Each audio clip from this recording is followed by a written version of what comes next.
ఫిన్లాండ్లో అదృశ్యమైన భారత విద్యార్థి మణిదీప్ మృతి చెందాడు. సముద్రంలో మణిదీప్ మృతదేహాన్ని గుర్తించారు ఫిన్లాండ్ ఫెడరల్ బ్యూరో అధికారులు. మే నెల ఆరంభంలో మణిదీప్ అదృశ్యమయ్యాడు.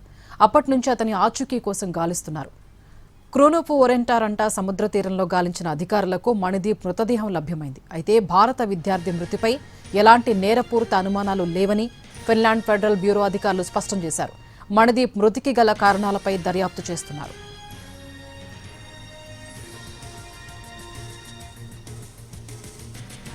మరింత సమాచారం మా crime input editor Ramesh Vaitla అందిస్తారు. రమేష్ వైట్ల, అయితే మే నెలలో అదృశ్యమైన మణిదీప్ మృతదేహం అన్ని అటు సముద్రంలో కనుక్కున్నట్లు అధికారులు అటు తల్లిదండ్రులకు సమాచారం ఇచ్చారు. అయితే ఫెడరల్ బ్యూరో దీనిపైన విచారణ జరుపుతుంది.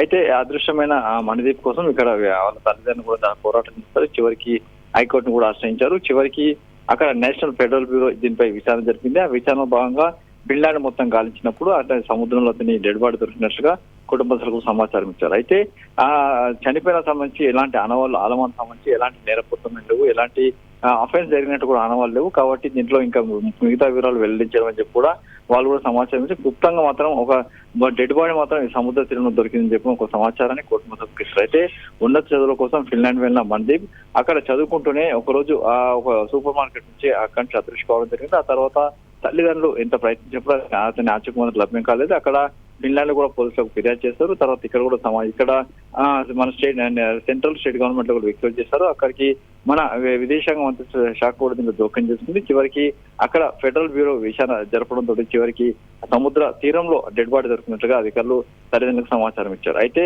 దీని మృతిపైన కూడా తల్లిదండ్రులు అనుమానం వ్యక్తం చేశారు. మా కుమారుని ఎవరో ఏదో పికప్ చేసి తీసుకువెళ్లారు అనే ఒక అనుమానం వ్యక్తం చేశారు. అయితే ఆ దశలో కూడా విచారణ జరపాలని చెప్పి కూడా తల్లిదండ్రులు కోరుతున్నారు.